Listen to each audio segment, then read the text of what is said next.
Football শত্রুর দেশে বিশ্বকাপ না খেললেও 2026 বিশ্বকাপে নিজেদের ম্যাচগুলো মেক্সিকোতে সরিয়ে নিতে ফিফার কাছে আবেদন করছে ইরান। এই বিষয়ে মধ্যস্থতাকারীর ভূমিকা পালন করছে এশিয়ান ফুটবল কনফেডারেশন।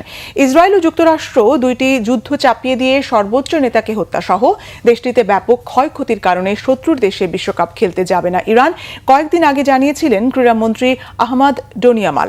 কিন্তু এশিয়ান ফুটবল কনফেডারেশনের সেক্রেটারি উইনসর জন বলেছেন ইরানের বিশ্বকাপে খেলার সম্ভাবনা শেষ হয়ে যায়নি। যুক্তরাষ্ট্র থেকে বিশ্বকাপে নিজেদের ম্যাচ মেক্সিকোতে সরিয়ে নিতে ফিফার কাছে আবেদন করছে ইরান। উইনসর জন আরও বলছেন, এএফসি চায় ইরান বিশ্বকাপে খেলুক, তবে ভেন্যুর বিষয়ে তারাই চূড়ান্ত সিদ্ধান্ত নেবে। এএফসি এক্ষেত্রে ফিফার সঙ্গে আলোচনায় সহায়তা করবে।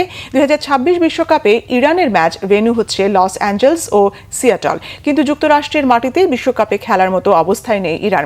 দেশটির ফুটবল ফেডারেশনের সভাপতি মেহেদি তাজ জানিয়েছেন, যেখানে যুক্তরাষ্ট্রের প্রেসিডেন্ট নিজেই বলেছেন বিশ্বকাপে ইরান দলের নিরাপত্তা নিশ্চিত করতে পারবেন না, তখন যুক্তরাষ্ট্রে খেলতে যাবার প্রশ্নই আসে না। তিনি ইঙ্গিত দিয়েছেন ইরানের ভেন্যু মেক্সিকোতে সরিয়ে নিতে ফিফার সঙ্গে আলোচনা শুরু করছেন তারা।